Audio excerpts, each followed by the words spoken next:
भूमिका स्पष्ट करेल. आमदार चंद्रकांत पाटील यांनी राजकारणाबाबत सूचक इशारा केलेला आहे. काय सांगणार भाऊ? हा आमदार साहेबांचा चंद्रकांत पाटलांचा हा व्यक्तिगत विषय आहे. सध्या चंद्रकांत पाटील हे भ्रमिष्ट झालेले आहे. त्यांचं संतुलन बिघडलेलं आहे. त्यामुळे कधीकधी माहिती न घेता ते अधिकरीतीनं जास्त बोलत असतात.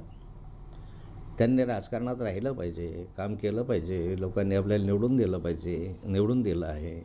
मी त्यांना शुभेच्छा देतो या संदर्भामध्ये. आणि आज आमदार साहेब भ्रमिष्ठासारखे काही बोलतात. नाथाभाऊ गुंड आहे, नाथाभाऊ गुन्हे आहे. नाथाभाऊचं आयुष्य राजकारणामधलं 45 वर्ष आहे. 45 वर्षामधले जवळपास 35 वर्ष मी विरोधी पक्षनेता, विरोधी पक्षामध्ये काम केलेलं आहे. विरोधी पक्षामध्ये काम करत असताना त्या कालखंडामध्ये एकही गुन्हा राजकारणाच्या व्यतिरिक्त माझ्यावर झालेला नव्हता. आत्ताचे जे गुन्हे झालेले आहेत 2-3 ते राजकीय हेतूने झालेले गुन्हे आहेत.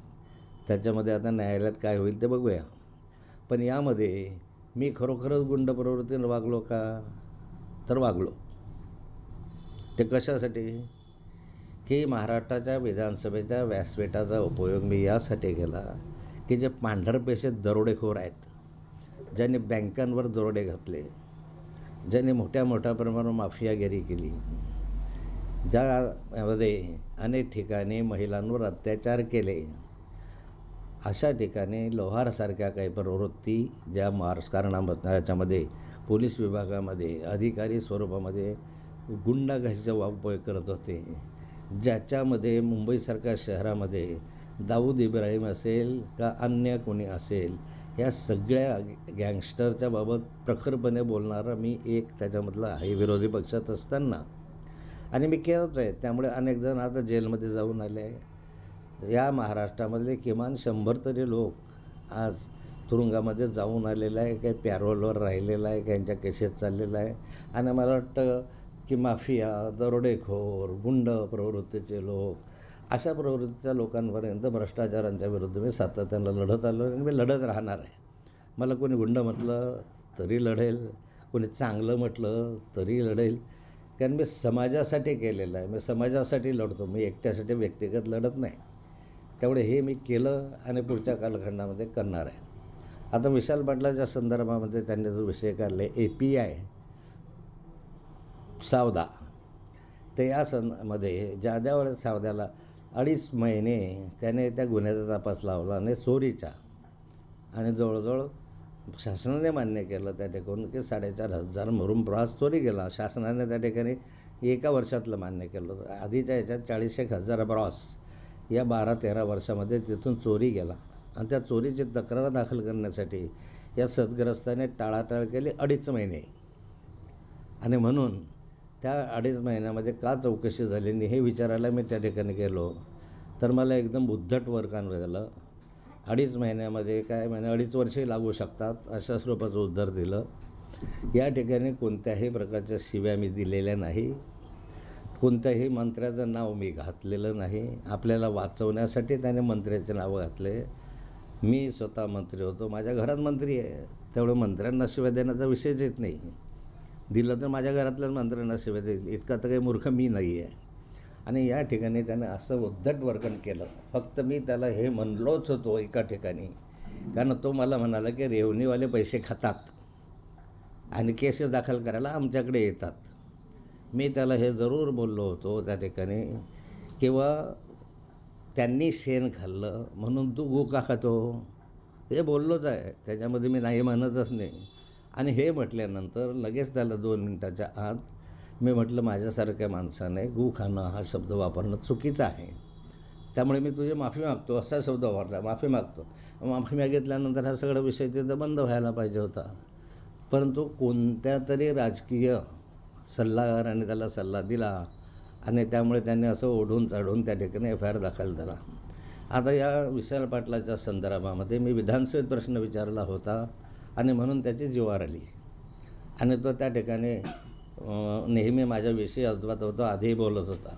आता त्याच्या कार्यक्षेत्रात किती, नुसत्या सावदा शहरामध्ये काय चालू आहे हे मी तुम्हाला वाचून दाखवतो. किती पैसे येतात. सावदा शहराच्या बाहेरचे अड्डे अजून मी घेतो आहे आणि तेही अड्डे तुम्हाला पुढच्या कालखंडामध्ये देणार आहे. आता सावदा बसस्टँड जवळील कॉम्प्लेक्सच्या टेरेसवर सोसायटी वाईनची वरती पत्ते, जुगार, झन्ना, मन्ना, परेल, रमी यांचा सर्वात मोठा क्लब सावद्यातला हा या ठिकाणी आहे. आता हा किती महिन्याला हप्ता देतो त्याच्या याच्यावरून ठरतं. फैजपूर रोडवर साई मंदिरासमोर पीरखा मेंबरच्या पत्त्याचा क्लब आहे. कोचूर रोडवर गणपती मंदिराच्या मागे क्लब 0 असून पोळ्या व इतर 3 जण मिळून हा पत्त्याचा क्लब चालवत आहे. पोळ्या नाव आहे त्याचं, टोपण नाव. हॉटेल चंद्रमा येथे अवैध दारू मोठ्या प्रमाणावर विकली जाते. मेटॅडोरनं त्या ठिकाणी आणल्या जातात आणि मेटॅडोरनेच त्या ठिकाणी वितरणही केलं जातं. एवढा मोठा दारूचा अड्डा हा हॉटेल चंद्रमा येथे आहे. विशाल तायडे व संजय तायडे यांची सटका मट्टाची पिढी मोठी पिढी आहेत. अशा छोट्या मोठ्या खूप आहेत. गावामध्ये सावखेडा येथे जयस्वाल यांची सट्टा मटकाची पेढी आहे. सावदा स्टेशन रोडवर ढवा नावाच्या व्यक्तीचा, ढवा त्याचं नावाच्या व्यक्तीचा पत्त्याचा क्लब आहे. गावामध्ये भरपूर ठिकाणी अवैध दारू विक्री जाते. खुलेआमपणे दारू आणि नार्कोटिक्सचा व्यापार हा सावदा शहरामध्ये खुलेआम रीतीने विकला जातो. नार्कोटिक्स अंमली पदार्थ. गावामध्ये भरपूर ठिकाणी अवैध दारू विक्री होत असते. वरील सट्टा मटका पेढीचे एजंट गावात ठिकठिकाणी सट्टा घेत असतात. गावातील प्रत्येक पान दुकानात गुटखा विकला जातो आणि गुटख्याची मोठी तस्करी या सावदा शहरामध्ये या पोलिसांच्या संमतीने होतं. हे एका सावदा शहरातला अर्धवट भाग सांगितला. एकंदर पोलीस स्टेशनच्या अंतर्गामध्ये मग ते थोरगाव नसेल, चिनावल असेल, काय हे मोठे मोठे गावं आहेत, त्या गावांची लाईन आणि यादी मी तुमच्यासमोर देणारच आहे. आणि या सर्वांमधून महिन्याकाठी 50 लाख रुपये मिळतात अशी माझी माहिती आहे. आणि त्यामुळे ह्याला इथं राहण्यासाठी मग कुणी मड्याला तरी त्याला त्या ठिकाणी त्रास देण्याचा प्रयत्न हा करतो. अधिक गुन्हे अजून मोठ्या प्रमाणावर याने पैसे घेतलेले आहेत. सावदा मर्चंट सोसायटीमध्ये फार मोठी तडजोड करून तिथलं सोनं आणि चांदी अद्याप पाव्यातून मिळालेली अशी एक तक्रार आहे. त्या त्याने संचालक मंडळाला, सावदा पतपेढीच्या संचालक मंडळांना मर्चंट सोसायटीच्या त्या ठिकाणी तुम्हाला मध्ये टाकून देतो, तुम्ही मला 5-5 लोक प्रत्येकी दिले पाहिजे अशी मागणी केल्याची माझ्याकडे तक्रार आहे. आणि त्यांनी दिले नाही, माझ्याकडे तक्रार आहे. प्रत्येकी 5 लाख. आणि ते मला सकाळी भेटून पण गेले सगळे संचालक. आणि त्यांनीच सांगितलं या ठिकाणी की प्रत्येकी 5 लाख आम्ही दिले नाही, म्हणून आम्हाला त्यांनी जेलमध्ये टाकलं. आणि त्यामध्ये माझ्या घरावर रेड घातली वगैरे सांगितलं त्याने की त्या ठिकाणी रेड घातली. मग सोनं माझं कुठे गेलं, मग चांदी माझी कुठे गेली, मोठ्या प्रमाणावर गेलं. आता तर चौकशीचा भाव गेल्याच्या चौकशी करायला मी आता वरिष्ठ पातळीवर परत मागणी करणार आहे.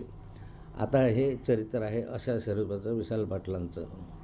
आणि त्या ठिकाणी एक माझं म्हणणं आहे की समजा जे काही झालं असेल ते झाल्यानंतर जर त्या ठिकाणी माझ्यासारख्या व्यक्तीला चूक लक्षात आल्यानंतर जर त्याची माफी मागितली असेल तर हा प्रकार वाढवायला नको होता.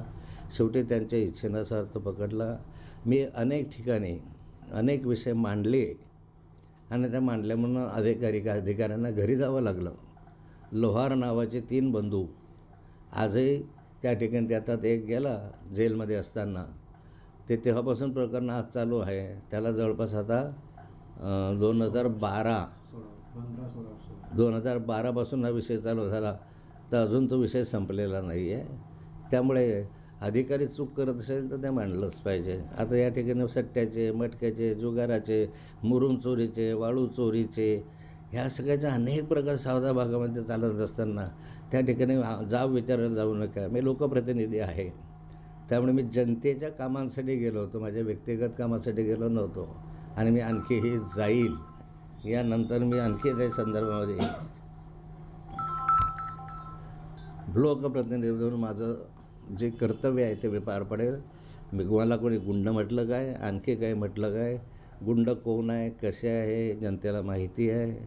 कोण मुक्ताईनगर तालुक्यामध्ये माफिया आहेत वाळूचे, कोण मुरुम चोरी करतो, कोण 2 नंबरचे धंदे करतो, हे मुक्ताईनगरकरांनाही माहिती आहे. ती यादी एक वेळ मी देईलच पुढच्या कालखंडामध्ये. मुक्ताईनगर तालुक्यातले प्रत्येक तालुका घेऊ आपण, रावेर, मुक्ताईनगर, बौदोड वगैरे सगळ्या एक एक तालुक्याची तुम्हाला माहिती मी यथावकाश देत राहील.